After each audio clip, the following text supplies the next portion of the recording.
Meine Titten sind professionell gemacht und stehen wie eine Eins. Und mit dem wundervollen Satz, hallo und herzlich willkommen. Heute wollen wir uns mal einziehen, was in der Schweizer YouTube-Szene momentan alles so abgeht. Fangen wir doch gerade an mit dem Beef zwischen meinem Homie Mark Galaxy und Daniel Paris. Obwohl, er ist ja Deutsch eigentlich.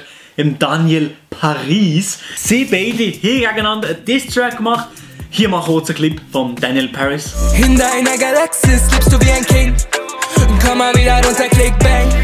Und hier noch der Clip von Mark Galaxy. Nicht einmal in einem Parallel Universe würde ich dir sagen, du singst gut. Ehrlich gesagt, müsste ich dir nicht mehr dissen, du hast es nicht gut. Weil du bist ja mit der Fabienne zusammen und das ist ja eigentlich Diss genug. Aus meiner Sicht ist es relativ klar gewesen. Der Track von Markus Galaxus, der ist besser gewesen.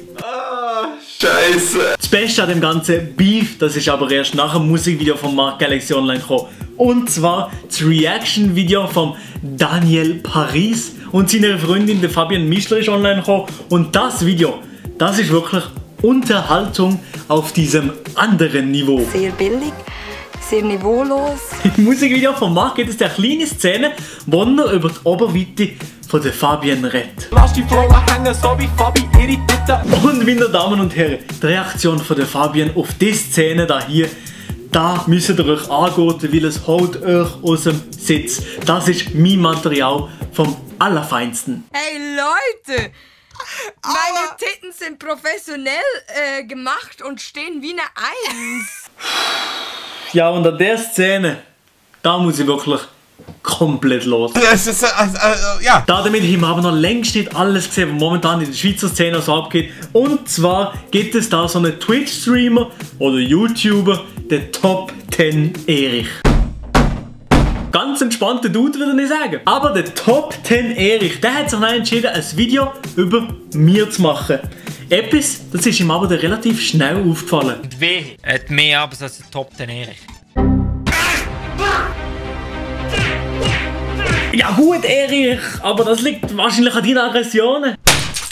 Nachdem er das mit den Abos gesehen hat, ist er dann auf meinen Kanal gegangen und hat gesehen, dass ich bis dann noch nicht so viele Videos in diesem Jahr produziert habe. Und was im Top 10 Erich auffällt, wie kann sich ein Schweizer YouTuber nennen, wenn er in diesem Jahr erst ein Video hochgeladen hat? Okay, Erich, das stimmt. Ich habe bis dann absolut keine Videos gemacht, aber jetzt bin ich aktiv. Jede Woche ein Video und dazu noch ein bombastisches Video. Und wisst ihr was? Ich kann doch dem Video ein Like geben. Melio, der Top 10 Erich wartet auf deine Antwort. Bring deine Antwort. Melio. Hä? Hier hast du sie. Kein Problem. Als nächstes habe ich noch andere YouTube-Kollegen, und zwar die Jungs von Hipster Gnock.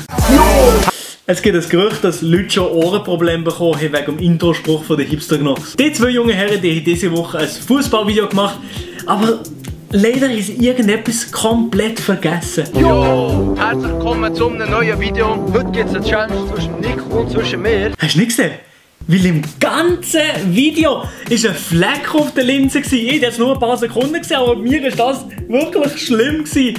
Der Autist in mir hat wirklich weggegeben. Jo, herzlich willkommen zu einem neuen Video. Das hat. Komplette Knick in der Optik, die beiden Jungs von Hipster Gnock. Abonniert doch den Kanal, der erreichen wir irgendwann einmal auch die 10.000 Abonnenten und dann kann ich mir komplett etwas drauf einbilden. Und lasst mir doch ein Like da, würde mich sehr freuen. Nicht alles zu ernst nehmen und ciao! Also Grüße gehen raus an meinen Arzt. Ich bin voll zufrieden, ey. Sehr billig, sehr niveaulos. Oh! Ein Baba-Short, Freunde!